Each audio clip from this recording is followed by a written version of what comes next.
శుభోదయం. నారుమంచి నోట ఓ మంచి మాట. ఇక్కడ మాట అని వచ్చింది. ఈ రోజున మాట యొక్క మహత్యం, మాట యొక్క బంధం గురించి ఒక్కసారి తెలుసుకుందామండి. మన మాటే మంత్రం అవుతుంది, మన మాటే బంధం అవుతుంది. మన నోటి నుండి వచ్చేటువంటి ప్రతి మాట మన భవిష్యత్తును నిర్ణయిస్తుందని మనకి తెలుసు కదా. మాట లేకపోతే మన జీవితపు ఆట సాగదు, జీవితపు బాట మనకి అందదు, లభించదు. ఆ జీవితపు బాటలో మనం హాయిగా పాట పాడుకుంటూ వెళ్ళలేము. కాబట్టి మాటే మనకు మంత్రం. వాక్కులో దాగున్న అద్భుత శక్తిని గాయత్రి వెన్నెలకంటి వివరించారు. అది మీకు తెలియజేస్తున్నాను.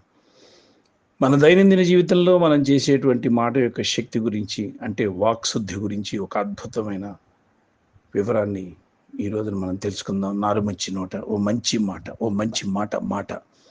మనం రోజు ఎన్నో మాటలు మాట్లాడుకుంటూ ఉంటాం కదా, కానీ మన నోటి నుండి వచ్చే ప్రతి మాట మన భవిష్యత్తును నిర్ణయిస్తుందని మీకు తెలుసా? నాకైతే తెలియదండి. ఈ రోజున తెలుసుకుంటున్నాను. అందరం తెలుసుకుందాం. నారు మంచిదైతే నోరు మంచిదైతే అండి, నారు మంచిదైతే నోరు మంచిదైతే ఊరు మంచిదవుతుంది అని ఊరికనే అనలేదు పెద్దలు. మన వాక్కును ఎలా ఒక శక్తివంతమైన ఆయుధంగా మార్చుకోవాలో ఒకసారి తెలుసుకుందామండి.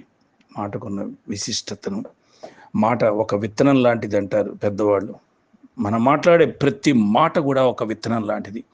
మనం పదే పదే నాకు అదృష్టం లేదు, నేను దురదృష్టవంతుణ్ణి, దౌర్భాగ్యుణ్ణి, నేను దైన్య స్థితిలో ఉన్నా, హీన స్థితిలో ఉన్నానని మనం తిట్టుకుంటూ ఉంటాం.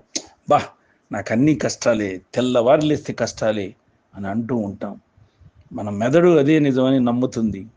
దీన్నే సెల్ఫ్ ఫుల్ఫిల్లింగ్ ప్రొఫెసీ అంటారు. సెల్ఫ్ ఫుల్ఫిల్లింగ్ ప్రొఫెసీ అంటారు. అంటే మనమే మన కష్టాలను మన మాటలతో ఆహ్వానిస్తున్నాం అన్నమాట.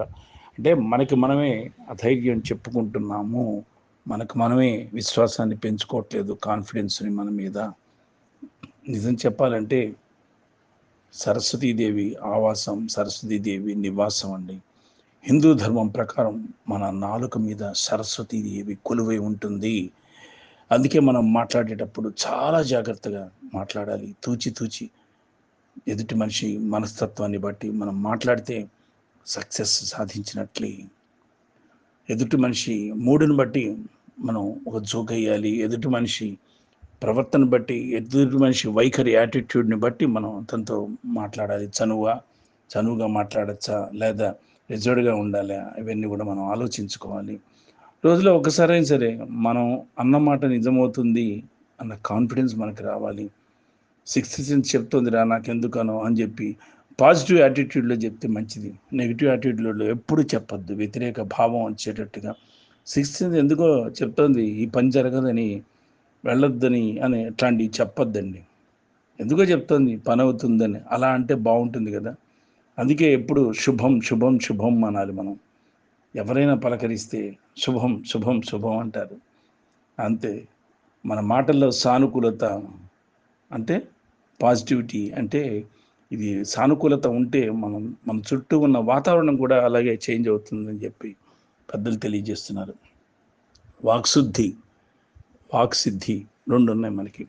వాక్శుద్ధి అంటే ఏమిటో ఒకసారి మాట్లాడుకుందాం. నిజం మాట్లాడేవాడికి ఎప్పుడైనా సరేనండి, ఇతరులను దూషించని వారికి వాక్శుద్ధి కలుగుతుంది. రెండు, వాళ్ళు ఏదంటే అది ఫలిస్తుందండి.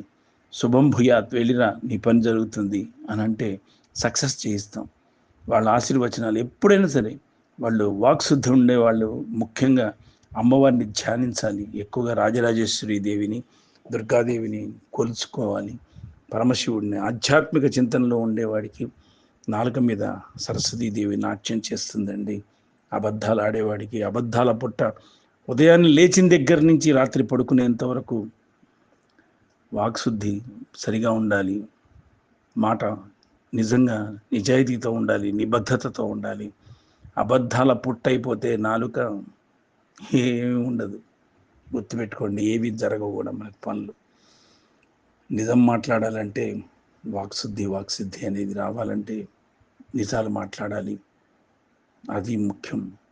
మనం అంత స్థాయికి వెళ్ళకపోయినా కనీసం మన మాటలతో ఎవరిని బాధ పెట్టకుండా ఉంటే, హర్ట్ చేయకుండా ఉంటే, వాడిని ఈసడించుకోకుండా, వ్యంగ్యంగా మాట్లాడకుండా, హేళన చేయకుండా ఉంటే అది అమ్మవారికి మనం చేసిన అతిపెద్ద పూజ అవుతుంది. అది గుర్తుపెట్టుకోవాలండి. ఇంకా ప్రాక్టికల్ టిప్ ఏంటంటే మౌనం. మౌనం మౌనమే నీ భాష ఓ మూగ మనస అని ఆచార్య యాత్రే గారు చెప్పినట్టుగా మౌనం. రోజు కనీసం 15 నుండి 30 నిమిషాల పాటు మౌనంగా ఉండటానికి ట్రై చేద్దాం. అసలు లేచిన దగ్గర నుంచి వాగుడుకాయలాగా వాగుతూనే పడుకునేంత వరకు ఉంటే దానికి ఒక రెస్ట్ లేకుండా నోటికి ఎలా? దానికి రెస్ట్ ఇవ్వాలి కదా! దానికి రెస్ట్ ఇవ్వాలంటే మౌనంతో అరెస్ట్ చేయాల్సిందే నాలుకను, మన మౌత్‌ని. మౌనం 15 మినిట్స్ రోజుకి కనీసం 15-30 మినిట్స్ దాకా మౌనంగా ఉండటానికి ట్రై చేద్దాం. మౌనం వల్ల మన శక్తి వృధా అవ్వదు. అది మన అంతరాత్మతో మనల్ని కలుపుతుంది. అప్పుడు మనం మాట్లాడే ప్రతి మాటలో కూడా ఒక స్పష్టత, ఒక గౌరవం కల్పిస్తూ ఉంటుంది. గుర్తుంచుకోవాల్సింది ఏంటంటే విసిరిన రాయి, జారిన మాట తిరిగి రావు మిత్రమా. మీ మాటను ఒక దీపంలాగా వెలిగించాలి. మళ్ళీ నువ్వన్నీ గుర్తుంచుకోవాలి. మన మాటను ఒక దీపంలాగా వెలిగించుకుందాం. ఇతరుల మనసును గాయపరిచేలాగా ముళ్ళులా మార్చకండి. దయచేసి హర్ట్ చేయొద్దు. ఎదుటివాడిని హర్ట్ చేసుకుందాం. హర్ట్ చేయొద్దు. Don't hurt. ప్లీజ్. మీ వాక్కు మధురంగా ఉంటే ఆ జగన్మాత అనుగ్రహం మనపై ఉంటుంది. మనందరికీ ఆశీర్వచనం కురిపిస్తుంది. కాబట్టి మాట విలువ అలాంటిదండి. మరొకసారి అందరికీ శుభవందనాలతో స్వస్తి భవదీయుడు నారుమించి.